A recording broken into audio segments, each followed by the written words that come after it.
지난 주일은 우리 구미교회가 1년에 한 번씩 지키는 선교주일이었습니다. 온 성도들이 뜻과 정성을 모아서 최선을 다함으로 말미암아 참 은혜로운 우리 선교주일을 지킨 것 같습니다. 개인 전도를 위해서 나누어드린 이 스토리 전도팩은 참 대단한 반향을 불러일으켰습니다. 이것을 받아든 사람들이 아주 좋아했다는 이야기를 전해 들었습니다. 예수님의 피로 회복시키는 바카스, 더러운 것을 깨끗이 닦아주는 물휴지,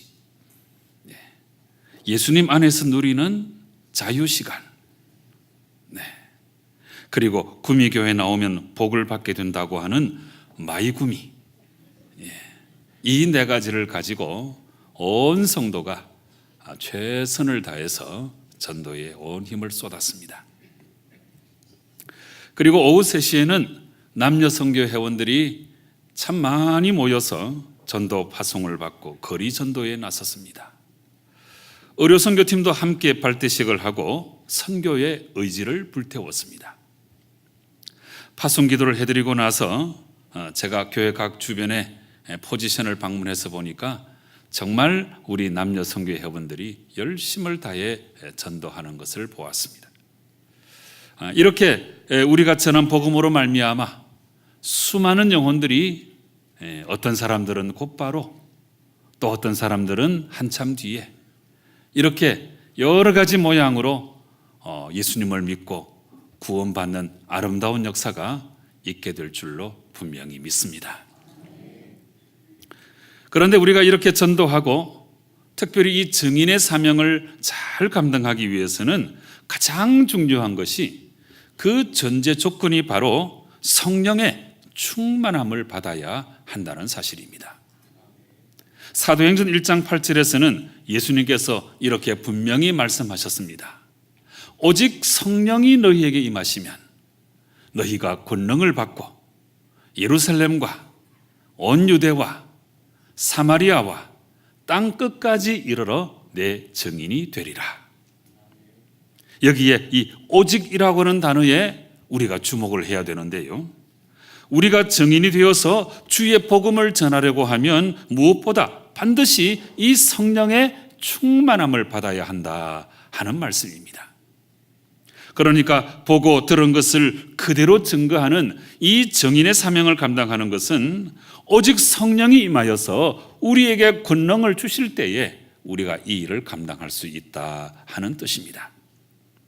그래서 바로 이와 같은 사실을 분명히 인지하라고 이제 오늘 같은 주일이 있는 것인데요, 여러분, 오늘은 이것을 분명히 인식하는 성령 강림 주일입니다. 초대 공동체는 예수님의 십자가와 부활을 체험한 후에 예수님께서 마지막으로 명령하신 그 내용을 마음 깊이 새기고 있었습니다. 주님께서는 죽음에서 부활하시고 승천하시기 직전에 사랑하는 제자 공동체에게 마지막으로 이런 명령을 하셨습니다. 사도행전 1장 4절과 5절 말씀에 예루살렘을 떠나지 말고 내게서 들은 바 아버지께서 약속하신 것을 기다리라. 요한은 물로 세례를 베풀었으나 너희는 몇 날이 못 되어 성령으로 세례를 받으리라. 그래서 제자 공동체는 예수님의 이 마지막 명령을 마음 깊이 새기고 결코 잊어버리지 아니하고 정말 열심히 준비하면서 성령 강림을 기다렸던 것입니다.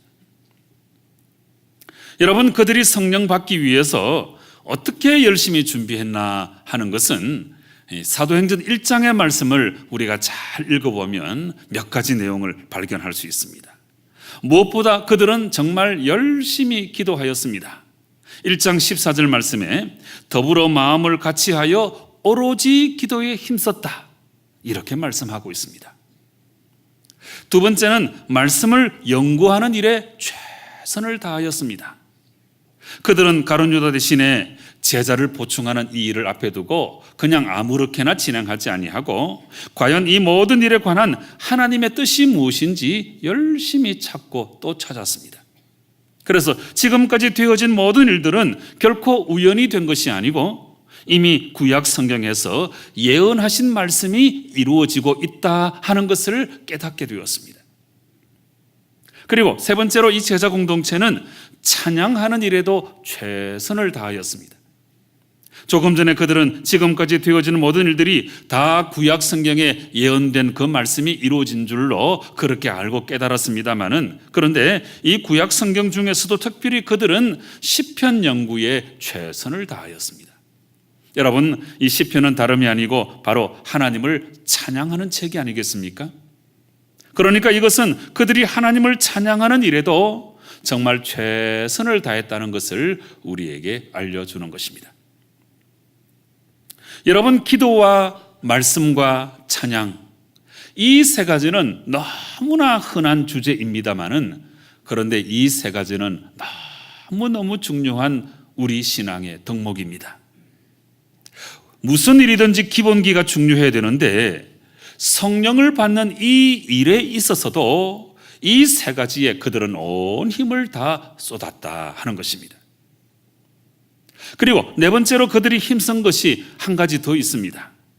1장 전체를 가만히 읽어보면 뭔가 아주 분명한 흐름 한 가지를 우리가 발견할 수 있는데, 그것은 그들이 예수님의 명령을 따라서 정말 열심히 성령을 사모했다는 것입니다. 그래서 그들은 예수님 마지막 말씀을 잊지도 않았고 버리지도 않았습니다. 오직 주님께서 약속하신 성령을 받기 위하여 그들은 간절히 사모하며 기다렸던 것입니다. 그래서 이 사도행전 1장에 나타난 이 모든 분위기를 유심히 살펴보면 2장 1절 이하에 성령 강림 사건이 있기 전까지 그들은 정말 열심히 기도했고 말씀 연구에 최선을 다했고 그리고 정말 뜨겁게 찬양하였습니다. 그리고 또 한 가지, 그들은 주님의 마지막 약속을 결코 잊어버리지도 않았고 그래서 정말 간절히 사모하며 기다렸다 하는 사실입니다. 여러분, 이 네 가지는 오늘날 우리도 성령 충만한 삶을 살기 위해서 늘 힘써야 되는 가장 중요한 네 가지 덕목입니다.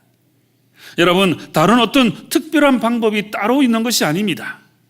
기도할 때 성령이 임하시는 것입니다. 찬양할 때 성령이 역사하시는 것입니다. 말씀 읽을 때에 성령이 임재하시는 것입니다. 이런 것들과 더불어서 우리가 성령을 사모하고 우리가 성령을 기다리고 우리가 성령을 간절히 기대할 때에 성령은 우리 가운데 충만하게 역사하시는 것입니다. 바로 이런 의미에서 기도와 말씀과 찬양 이 세 가지는 그리스도인의 기본기라고 말할 수가 있고, 그리고 사모하고 갈망하는 마음은 이 세 가지를 우리의 생활 속에 늘 있게 만드는 원동력이 된다, 이렇게 말할 수 있는 것입니다. 사랑하는 성도 여러분, 여러분도 이 네 가지 덕목에 늘 힘쓰므로 말미암아 성령 충만해서 영적으로 날마다 승리하는 삶을 살아가는 성도 여러분 꼭 되시기를 간절히 바랍니다. 그래서 이제 이와 같은 충만한 분위기 속에서 이 제자 공동체는 드디어 마침내 오순절 날을 맞이하게 되었습니다. 오순절이 다가왔을 때에 제자 공동체는 마가의 다락방에 함께 모여 있었는데, 그때 한 120명쯤 되는 사람들이 모여서 기도와 말씀과 찬양으로 성령을 뜨겁게 사모하고 있었습니다. 그런데 바로 그때 이 제자 공동체가 모여있는 그 공간 안에 갑자기 하늘로부터 급하고 강한 바람 같은 소리가 온 집안에 가득하였습니다. 그리고 이어서 불의 혀같이 갈라지는 것이 보이기 시작하였고 그 불들이 각 사람들 머리 위에 임하였습니다. 이것은 성령께서 불같은 모습으로 각 사람 위에 임했다 하는 것을 우리에게 알려주는 것입니다. 그리고 이렇게 성령의 충만함을 받았을 때에 그들 속에는 아주 신비한 일이 한 가지 생겨났습니다. 그것은 성령의 충만함을 받았던 그 사람들이 성령의 말하게 하심을 따라 각기 다른 언어들로 말하기를 시작한 것입니다. 사랑하는 성도 여러분, 바로 이 성령 강림 사건으로 말미암아 하나님의 교회는 이 땅에 시작이 된 것입니다. 이렇게 성령을 받고 하나님의 능력을 힘입은 그들은 예루살렘으로부터 시작해서 온 유대와 사마리아와 땅끝까지 이르러 주님의 복음을 전파하였습니다. 그리고 복음이 전해지는 곳마다 회개의 역사가 강력하게 일어났습니다. 귀신들이 물러갔습니다. 놀라운 치유가 일어났습니다. 그리고 그 결과 곳곳에 예수 그리스도의 교회가 더욱더 많이 세워지고, 세워진 이 교회는 성령의 역사하심 속에서 점점 더 흥왕하여져 갔던 것입니다. 그리고 그 교회의 역사가 도도한 흐름을 이어와서 마침내 오늘날 우리 구미교회까지 이르게 된 것입니다. 그러므로 여러분, 교회의 역사는 곧 성령의 역사입니다. 성령의 역사는 곧 교회의 역사입니다. 성령은 교회를 세우시고, 성령은 교회를 주관하시고, 성령은 교회를 교회답게 아름답게 만들어 주시는 것입니다. 그런데 여러분, 오늘 이 성령 강림 사건이 이렇게 오순절 날에 임하였다고 하는 것도 아주 대단히 중요한 의미를 지니고 있습니다. 우선 이 오순절이라고 하는 절기의 이름 뜻을 알아야 되는데, 오는 다섯 오이고 수는 열흘 순자입니다. 그래서 말 그대로 이 오수는 50일 이런 뜻이 되는 것입니다. 그래서 오순절은 유월절 절기 후에 첫 안식일이 지난 바로 그 다음 날로부터 계산해서 50일째가 되는 날이 이 오순절 절기가 되는 것입니다. 그런데 중요한 것은 이 날짜를 우리가 이렇게 셈해 보는 것보다 더 그 의미를 살펴보는 것이 훨씬 중요한데, 이 오순절은 이스라엘 백성들이 가나안 땅에 들어가서 첫 추수를 마친 다음에 너무나 감격스럽고 너무나 감사해서 하나님 앞에 거룩하게 지켰던 절기가 바로 이 오순절 절기입니다. 그러니까 오순절이라고 하는 절기는 이스라엘 백성들이 가나안 땅에 들어가서 이제 전혀 새로운 삶을 새롭게 시작하는 것을 알려주는 그런 절기가 바로 이 오순절이다 하는 것입니다. 그러므로 바로 이 오순절에 주님께서 약속하신 성령께서 임하셨다고 하는 것은 이제부터 성령의 새 시대가 도래한 것이고, 이 성령을 통하여 하나님의 백성들이 이제부터 전혀 새로운 삶을 살아가게 된다 하는 것을 우리에게 알려주는 것입니다. 그렇습니다. 여러분, 성령은 우리의 삶을 세속적인 삶에서 벗어나게 하시고 우리들로 하여금 이전과는 전혀 다른 새로운 삶을 살게 하시는 분입니다. 우리는 성령을 의지함으로 세상의 방식을 버리고 인간적인 삶의 태도를 버리고 잘못된 인생 목적을 수정해서 진정으로 전혀 새로운 삶을 살아가게 만드는 것입니다. 그러므로 이제 우리는 우리를 새롭게 하시고 우리들로 하여금 다시금 출발하게 하시고 우리 마음에 새 희망을 불어넣어 주시고, 그래서 우리 안에 생명력이 충만하도록 도우시는 성령님을 반드시 의지해야 하는 것입니다. 여러분, 이스라엘 백성들이 새롭게 출발하는 절기인 이 오순절에 강림하셨던 성령님은 이제 오늘 우리 가운데서도 역사하여 주셔서 우리들로 하여금 전혀 새로운 영적인 삶을 출발하게 하신다는 사실을 분명히 믿고 성령의 뜻에 온전히 순종하시는 성도 여러분 꼭 되시기를 바랍니다. 여러분, 교회를 교회되게 하고 또 전도와 선교를 가능케 하시는 이 귀한 역사가 오직 성령으로 말미암아 있게 되었다는 말씀을 이제 오늘 이 성령 강림 주일날 제가 설명을 다 드렸습니다. 그런데 교회를 교회되게 하는 것뿐만 아니고 또 전도하고 선교하는 일에서뿐만 아니고 오늘날 우리 그리스도인의 영적인 모든 삶을 살아가는 데 있어서 이 성령님은 우리와 절대적인 관계에 있다는 사실을 우리가 잘 알아야 합니다. 그래서 오늘날 우리가 그리스도인으로서 이 땅을 살아갈 때에 우리가 참된 성도가 되어서 영적으로 바르게 잘 살아갈 수 있는 이 모든 능력은 다 성령으로부터 비롯된다는 사실을 우리가 알아야 하는 것입니다. 여러분, 우리 그리스도인의 삶 전체와 연관지어서 제가 10가지의 문장을 만들었는데 한번 들어보시기 바랍니다. 우리가 회심하여서 예수님을 믿게 된 것은 나의 뜻과 의지로 된 것이 아니고 성령의 역사입니다. 그 후에 우리가 성경 말씀을 읽고 묵상하는 가운데 그것을 깨닫게 되는 것도 성령의 역사입니다. 우리가 말씀을 들을 때에 마음의 깊은 공감을 느끼고 큰 은혜를 받는 것도 성령의 역사입니다. 우리가 주어진 삶의 현장에서 선과 악 중에서 선을 택하여 살아가게 되는 것도 성령의 역사입니다. 수많은 선택의 갈림길 속에서 그래도 하나님의 뜻을 따라 선택을 하게 되는 것도 성령의 역사입니다. 어쩔 수 없이 죄를 지었을 때 이것을 아파하고 뉘우치고 회개하게 하는 것도 성령의 역사입니다. 이렇게 아름다운 교회를 세우시고 교회를 통하여 하나님의 역사를 이어나가시는 것도 성령의 역사입니다. 교회를 통하여 우리에게 아름다운 사명을 주시고 그 사명대로 충성 봉사하게 하시는 것도 성령의 역사입니다. 오직 믿음으로 구원받게 하시고 이 구원이 정말 소중하다고 느끼게 만드시는 것도 성령의 역사입니다. 지금 살아가는 이 세상이 전부가 아니고 장차 도래할 하나님의 나라가 있고 천국이 있다는 사실을 믿으면서 믿음으로 잘 살아가게 만드시는 것도 성령의 역사입니다. 여러분 어떻습니까? 지금 급하게 10가지만 이렇게 적어보아도 우리 그리스도인의 삶은 처음부터 끝까지 성령과 아주 밀접한 연관이 있다는 것을 우리가 대번에 알 수 있습니다. 그렇습니다. 우리 그리스도인의 삶과 성령의 역사는 뗄래야 뗄 수가 없는 아주 밀접한 관계입니다. 이것은 절대로 분리할 수가 없는 불가분의 관계인 것입니다.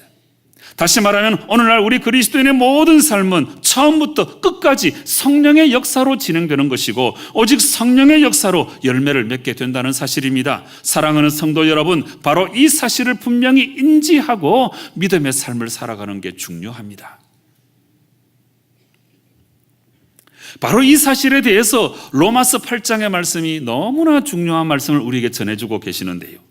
그래서 이 성령 강림 주일이 들어있는 이 6월 달에 이 로마서 8장 전체 말씀을 우리가 다 깊이 상고해 보고자 합니다.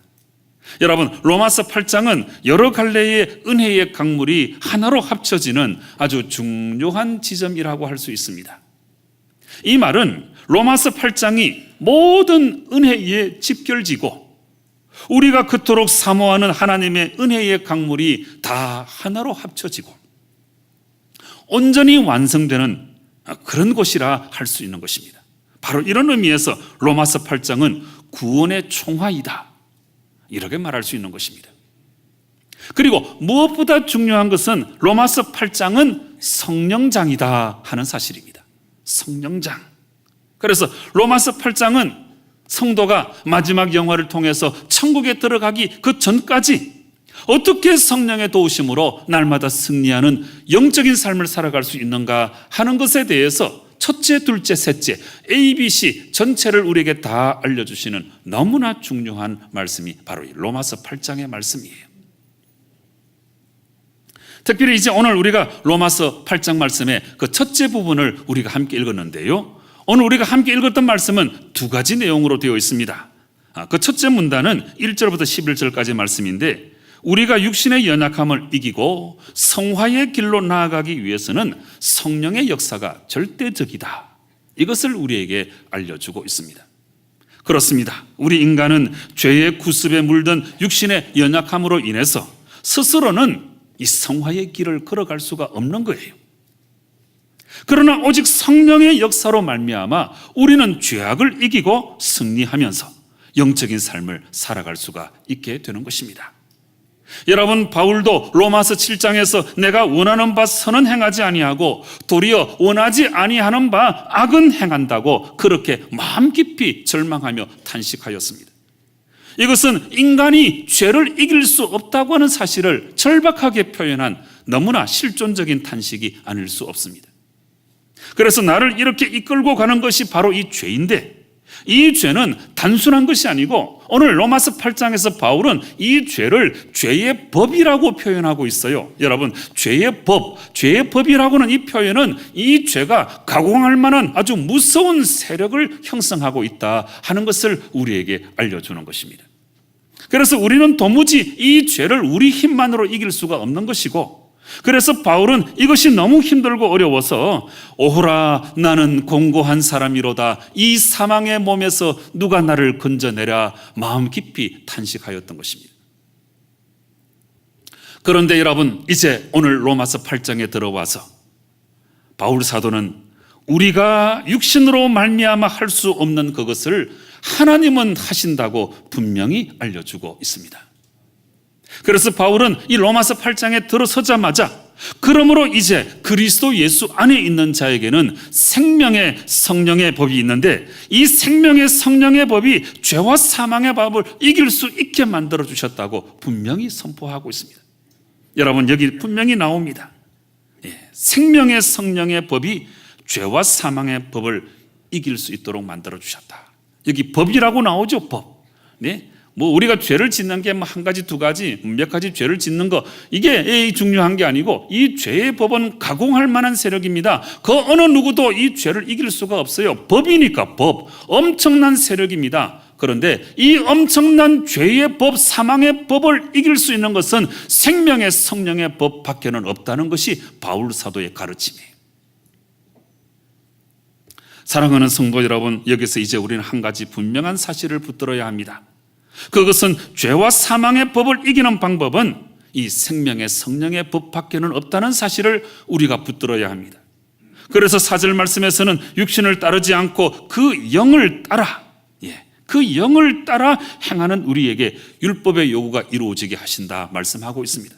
11절 말씀에서는 예수를 죽은 자 가운데서 살리신 이의 영이 너희 안에 거하시면, 그리스도 예수를 죽은 자 가운데서 살리신 이가 너희 안에 거하시는 그의 영으로 말미암아, 그 성령으로 말미암아 너희 죽을 몸도 살리시리라 말씀하고 계시는 거예요.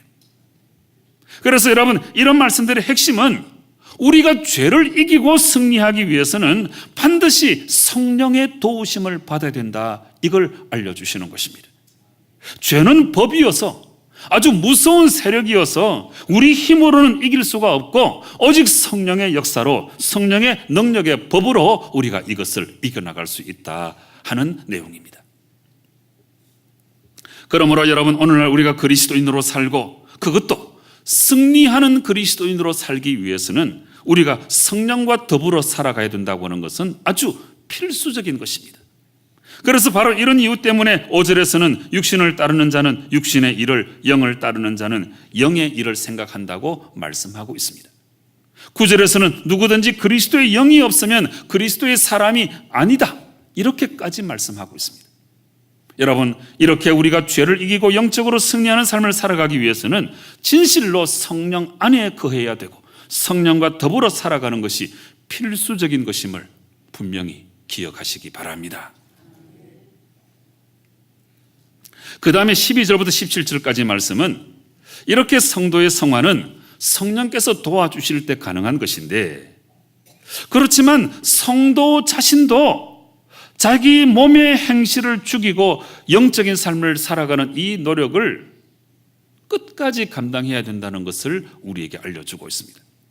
그래서 12절 말씀에서는 그러므로 형제들아, 우리가 빚진 자로 돼 육신에게 져서 육신대로 살 것이 아니다, 이렇게 말씀하고 있지. 13절에서는 너희가 육신대로 살면 반드시 죽을 것이로되 영으로서, 성령으로서 몸의 행실을 죽이면 살 것이라 말씀하고 있습니다.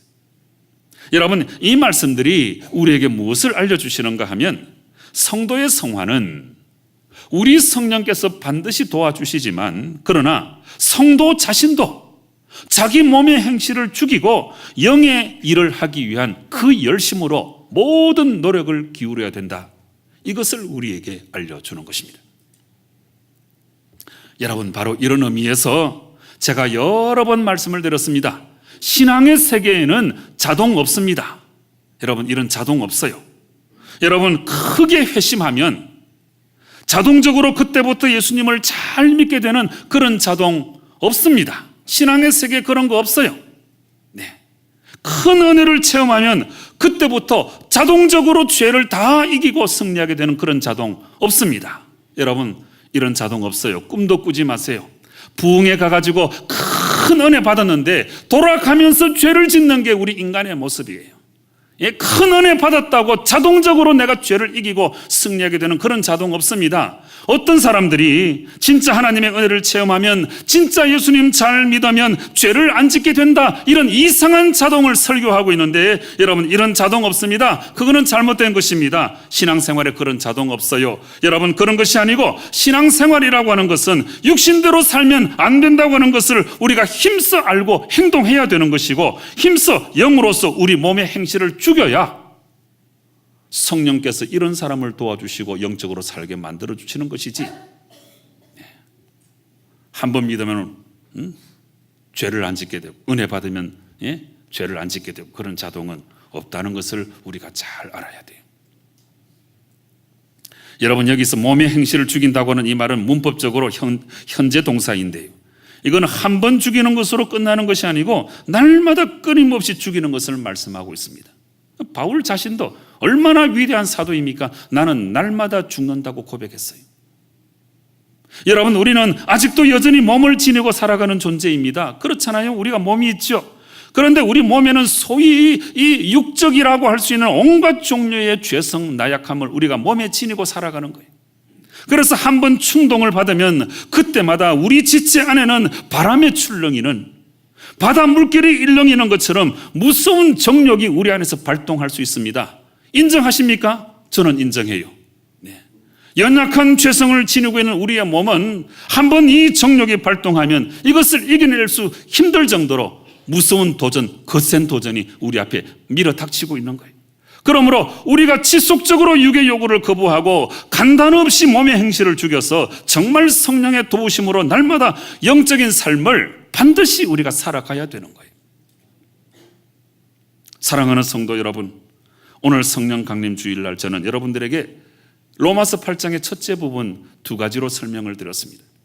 그것은, 첫째는 우리가 영적으로 승리하는 삶을 살기 위해서는 반드시 성령의 도우심이 필요합니다. 성령을 의지하시기 바랍니다. 둘째는, 그렇지만 자동은 없다는 사실을 분명히 기억하고 나 자신도 영적으로 열심히 노력해야 되는데 육신대로 살지 말고 영으로서 우리 몸의 행실을 죽여야 하는 것입니다. 여러분, 지금 우리 앞에 아주 멋진 자동차가 한 대 놓여 있다고 생각을 해보시기 바랍니다. 삐까번쩍한 수억을 호가하는 멋진 스포츠카가 이 앞에 놓여 있다고 한번 생각을 해보세요. 그런데 이 자동차에 있어서 가장 중요한 것은 그 멋짐을 자랑하는 것이 아니고, 자동차의 아주 중요한 고유 목적은 길을 열심히 달려가는 게 이게 자동차의 목적이죠. 그렇다면 여러분, 자동차가 움직이기 위해서 가장 먼저 해야 될 일이 뭡니까? 그게 바로 시동을 거는 거예요. 시동을 거는 거. 너무너무 멋진 자동차라고 할지라도 시동이 안 걸리면 나아갈 수가 없는 거죠. 이 시동을 거는 거, 이게 바로 로마서 1장 8절에 나오는 권능을 받는다는 거예요. 권능. 여기 나오면 이 권능이 영어 성경에는 파워로 되어 있어요. 그리고 헬라 말에는 디나미스라고 그렇게 되어 있어요. 이 파워를 켜야 자동차가 움직일 수 있지 않습니까? 그런데 이 파워를 켜게 만들어주는 것이 뭐냐? 오직 성령이 너희에게 임하시면, 이 말씀이에요. 성령의 역사로 우리 인생 가운데 파워가 켜지는 거예요. 성령의 역사가 있어야만 우리 인생이 파워 인생이 될 수 있는 것입니다. 성령의 역사가 있어야만 우리가 진정한 그리스도인으로 살아갈 수가 있다는 이야기입니다. 사랑하는 성도 여러분, 오늘 성령 강림 주일날 바로 이 사실을 마음 깊이 기억하시고, 내 힘으로 살아갈 수가 없는 것이구나. 성령을 의지하고 성령의 도우심을 받아서 날마다 영적인 삶을 살아가시고, 그래서 이 영적인 삶을 잘 살아감으로 말미암아 최후의 승리를 얻으시는 성도 여러분 꼭 되시기를 주님 이름으로 축원합니다. 기도하시겠습니다. 아버지 하나님, 오늘 성령 강림 주일날 너무나 중요한 사실을 우리가 체득하게 도와주시니 참으로 감사합니다. 우리 그리스도인의 모든 삶이 성령의 역사로 진행되는 것임을 우리가 마음 깊이 깨닫고 오늘도 내일도 모레도 성령과 동행하며 성령의 도우심으로 영적인 삶을 살아가는 저희들 꼭 될 수 있도록 역사하여 주시옵소서. 뿐만 아니라 자동은 없다는 사실을 분명히 기억하고 나 스스로도 힘써 노력해서 내 몸의 육의 행실을 다 죽이고 성령의 도우심으로 영적인 삶을 온전히 살아가서 저 천국에 이르는 저희들 되게 역사하여 주시옵소서. 예수님의 이름으로 기도드리옵나이다. 아멘.